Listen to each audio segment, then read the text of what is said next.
Hey, this is Teresa of Therese Skelly, and happy, I don't know, fifth week in quarantine. Kind of crazy, right?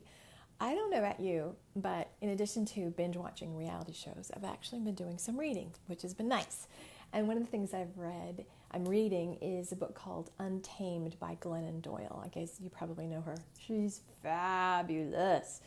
And I wanted to share just a little tiny excerpt of her book because it touched me so much. I've literally been sharing it with everybody. I did a podcast on it, and I want to share it with you. And she's talking in this segment of it. She's talking to her. I think her daughter's 12. Her daughter's named Tish, and her son's name is Chase. Okay, so Tish says, Chase wants me to join the same club he joined in middle school. I don't want to. And Glennon says, so don't. Tish says, but I don't want to disappoint him. Glennon says, listen, every time you're given a choice between disappointing someone else and disappointing yourself, your duty is to disappoint that someone else. Your job throughout your entire life is to disappoint as many people as it takes to avoid disappointing yourself. Anybody's mind blown? And thank you, Tanya, and thanks, Michelle, for watching. I'm glad you're here. Here's the thing. As women, we are trained to let it be okay to disappoint ourselves. As mothers, we are trained to let it be okay to disappoint ourselves. We train our children, unfortunately, to just accept lots of disappointments because we don't want to disappoint other people. And there's a tremendous cost to that. There is such a cost to that. Now, there's no blame or shame here. I just want you to have awareness. I mean, when I read this, let me just read this sentence again. Every time you're given a choice between disappointing someone else and disappointing yourself, your duty is to disappoint as many people as you can through your entire life, as many as it takes to avoid disappointing yourself. I was hanging out with a colleague recently and was saying, what's up with your business? And her basic thing was, I don't want to disappoint this client. And she was putting herself in a really funky position of overgiving and just not happy. And it was, I don't want to disappoint the client. And sometimes when people pay you, you kind of get like, don't I have to? And so what if you made the decision today that you were not going to participate any longer in things that continue to disappoint you? What if you decided that you were going to have to be one of those people that says, that's not going to work for me? Like, how is that for you, right? Like, there's some people watching now, and if you're watching on the comments later, how is that for you? The thought of possibly disappointing somebody else to honor yourself, that's kind of game-changing. And if you're a woman over 40, generally you have been taught that that's just what we do. And you just, it's good enough. You just take what you get. So what if you made a commitment and a game of, I'm not disappointing me anymore? What would have to change? Like, that could be earth-shattering to you. That could be groundbreaking if you're like, no, I'm not going to disappoint me anymore. If you're just watching, I'm reading the book by Glennon Doyle called Untamed. And it's a conversation she's having with her little girl about it doesn't matter who you have to disappoint. You don't disappoint yourself.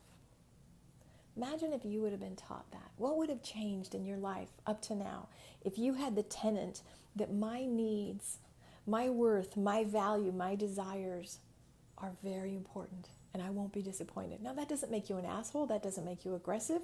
That just makes you a person going, no, this is what I need and want, and I have permission to go after it. What would change for you? Oh my God, that would just, right? Like, imagine if we were just a crew of a bunch of very fully self-expressed people going, no, I'm going to go after what I want. Because if I'm happy, if I'm living my desires, everybody gets better. The whole world radiates from this. So I did a podcast on this, and so hopefully you'll watch my podcast when it comes out. And the first thing I said, how to get through this, is you decide. Remember, when you decide, where am I going to do it or not? Like, am I worth this mission? Am I worthy of saying, I'm going to stop selling out. I'm going to stop giving myself away. As scary as it is, I'm deciding today to no longer allow my life to be run by continuous disappointments because I'm too afraid to disappoint others. It's kind of the classical dance of codependency. In my book, shameless plug here, Love-Based Mission, my shameless plug, I talk a lot about this pattern in business.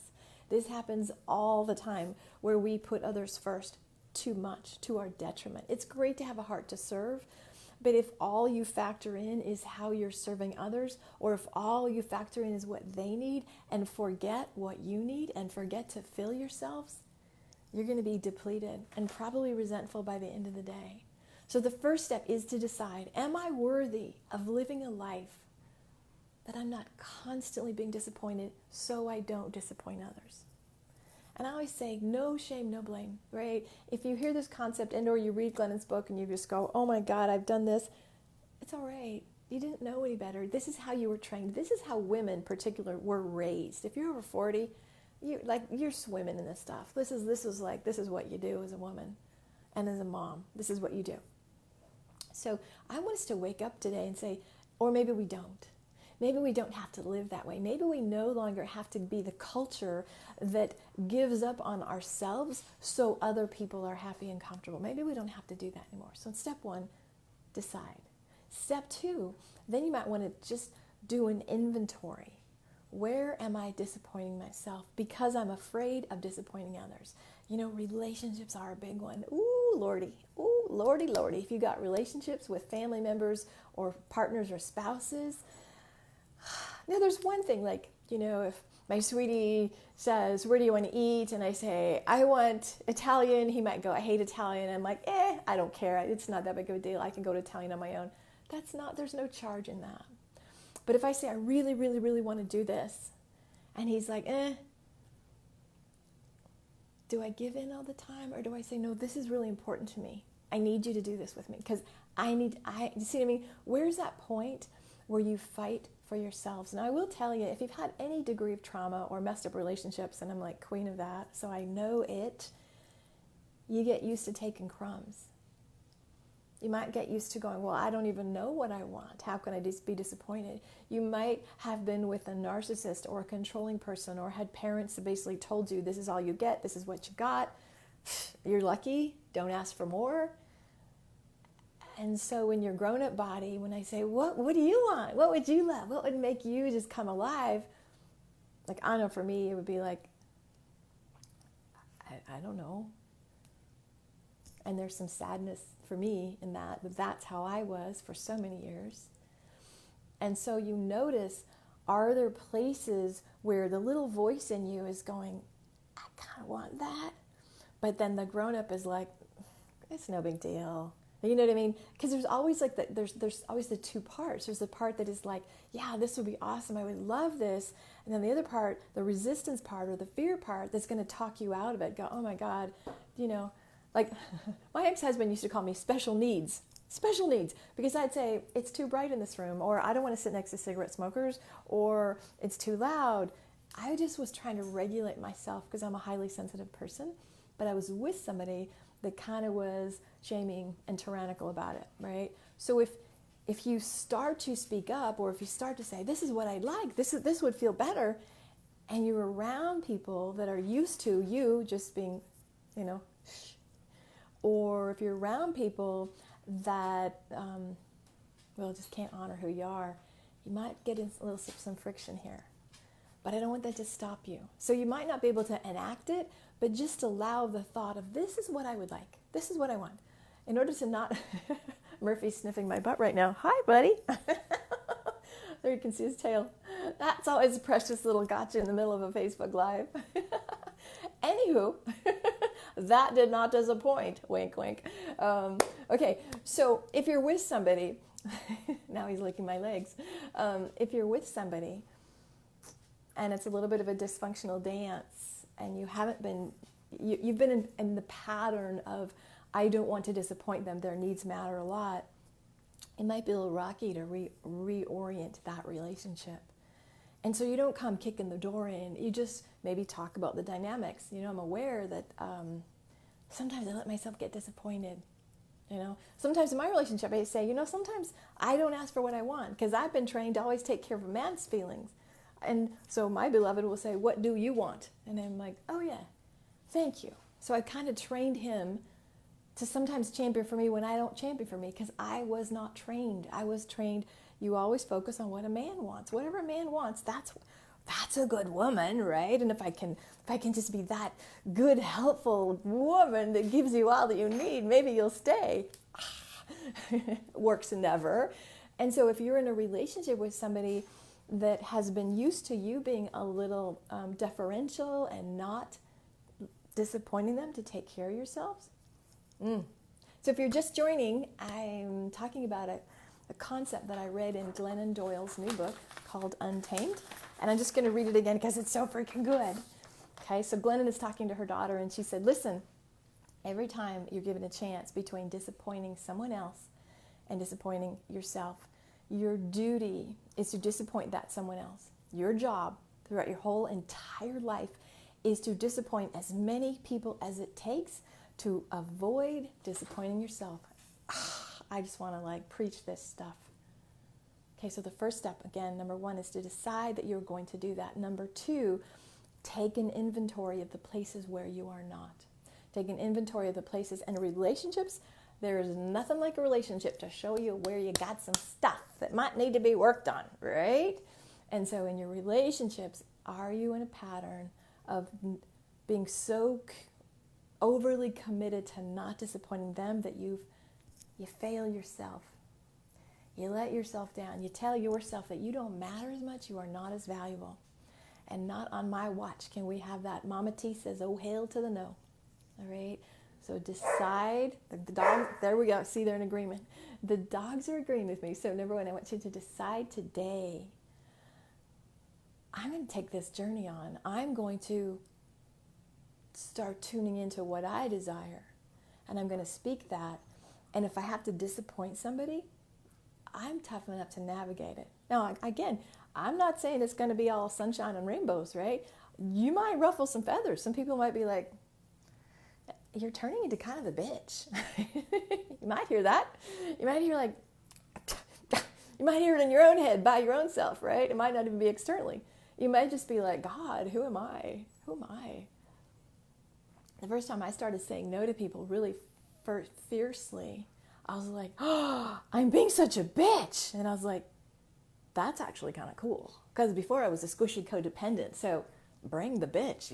Yeah, if that, and I wasn't aggressive, but I was setting boundaries, but it felt so foreign to set boundaries and say, no, this isn't acceptable. No, I won't tolerate this. I was like, oh my God. And I liked it because I had always been a good, nice girl. I was a freaking therapist, right? Them too.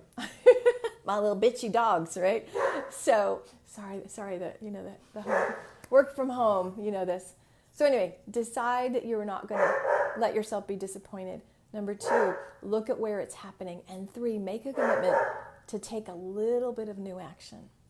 One thing I suggest is during the day, sorry about the dogs, during the day, like every day, just journal, because it's like, if you measure it, you can grow it. What you measure, you grow, right? So if you start acknowledging, wow, I had 4 opportunities to speak my truth and 4 opportunities that I could have just let myself down because I didn't want to disappoint somebody. But if I said something else, even if you only acknowledge, even if you said, whoa, here's an opportunity and you couldn't speak, that's growth, right? So I want you to start acknowledging, at the end of the day, I freaking did it. I did it. I spoke my truth. The more you can acknowledge, the more it sticks to you. When you want to integrate a new behavior, acknowledge, write it down. Write it down. There's one thing with gratitude. I love gratitude. Yeah, I'm happy I have this house. I'm happy for the sun. I'm happy for my boyfriend. That's cool. Better to say, in addition, I acknowledge myself for this. That's where you build a new identity. The more you can acknowledge it, the more you stick it to you. So, and not like stick it to you, but integrate it. So what I want you to do is I want you to be in the habit of acknowledging all the times, all the places that you had a choice. Do I disappoint me or I disappoint somebody else? And you chose yourself. And apply gentleness if you can't do it all the time because it's going to be a new habit. And especially You know, it's one thing if I'm, well, in the days we could go into Starbucks, let's say my barista is cranky or whatever, and I say something. If it's somebody out here, it's a little bit easier to do than your immediate family or your intimate relationships.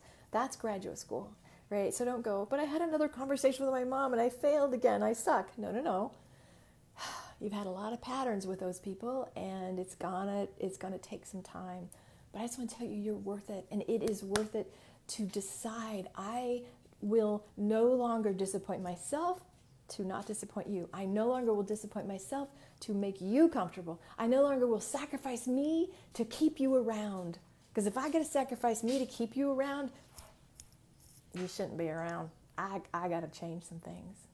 So anyway, I hope you have liked this, and I would love if you're watching, comment like what's landing for you. Is there a place that you know you can start changing?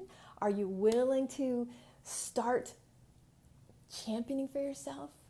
I really want you to start championing for yourself. I no longer will allow myself to be disappointed so as to not disappoint somebody else.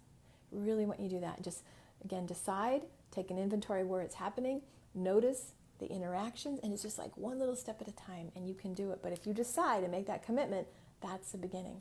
All right, much, much, much love. I'm so excited. Thank you, Christina and Shannon and Betty and Anne, all the people that have watched this. Put some comments below. And if if I can support you in any way, this is the kind of stuff I help people with. Reach out, message me if I can support you, if I can mentor you in this. I would love to have a conversation with you about that. All right, big love. Take care.